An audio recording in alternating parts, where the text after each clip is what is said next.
Group में उपचुनाव को लेकर भी चर्चा की गई, 5 विधानसभा उपचुनाव में। निश्चित रूप से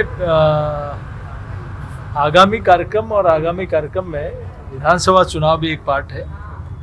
नगर निकाय के और पंचायत राज के चुनाव भी, चूंकि एक पंचायत समिति का और 2 नगरपालिका के वार्ड भारतीय जनता पार्टी ने निर्विरोध जीते हैं और आगामी जो चुनाव है कल, उसमें भी निश्चित रूप से भारतीय जनता पार्टी को सफलता मिलेगी। तो उपचुनाव को लेकर कांग्रेस कह रही है कि सारी सीट उसी की है और उपचुनाव का ट्रैक रिकॉर्ड रहा है तो आपके पक्ष में पिछले 10 साल में 15 में से 3 चुनाव जीत पाई। ट्रैक रिकॉर्ड, तो क्या आप इसको ट्रैक रिकॉर्ड में बदलेंगे इस बार? वो नतीजे बताएंगे। तैयारी कुछ विशेष सर, इस बार पार्टी किस तरह से लड़ेगी उपचुनाव और किस तरह से कैंडिडेट के चुनाव विशेष?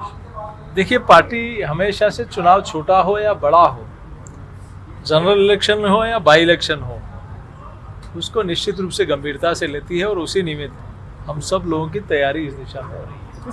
अनुभव पे बात हुई क्या कि क्या कहीं कमी रह गई, क्योंकि जो हैट्रिक नहीं लग पाई, विधान कमी रही, क्या सत्ता सेंटर में समन्वय का अभाव था या कैंडिडेट चयन? विधानसभा में कांग्रेस 156 गिरी थी, लेकिन भारतीय जनता पार्टी को स्पष्ट बहुमत मिला।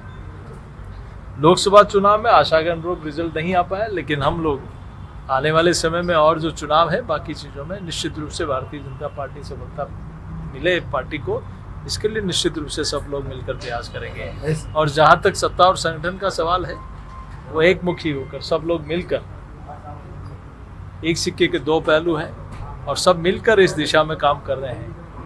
भारतीय जनता पार्टी में और राजस्थान की सरकार ने जो पिछले सरकार बनने के बाद माननीय मुख्यमंत्री जी के नेतृत्व में जो काम हुए हैं, वो जो संकल्प हमने जनता के सामने लिए थे, उसका 50% राजस्थान की जनता को समर्पित कर दिया। आप देखिए कि पहले कांग्रेस की सरकार में अंतिम 5-6 महीने में गैस के सिलेंडर देंगे 500 रुपये में, और वो भी 1 सिलेंडर दिया। और यहाँ पहले 30 में 23 दिन में 450 रुपये में सिलेंडर देने का निर्णय कर लिया। पेंशन को बढ़ाने का निर्णय कर लिया, आदेश कर दिए। कल किसान सम्मान निधि को बढ़ाने का उसका प्रोग्राम है। युवाओं को आज नौकरियां दी गई। तो ERCP हो, यमुना जल समझौता हो, ये सारे के सारे काम करके दिखा दिए, वो मात्र 6 माह के अंदर। क्या विश्वास नहीं झलक रहा, क्योंकि लगातार कह रहे हैं कि हमारी जो डबल इंजन की सरकार है उसके बलबूतेंगे, तो क्या ऐसा नहीं लगता कि बीजेपी अति विश्वास? नहीं, मैंने जो काम बताए वो काम हुए कि नहीं हुए? क्या कांग्रेस ने अपने कालखंड में ऐसा काम करके दिखाया क्या?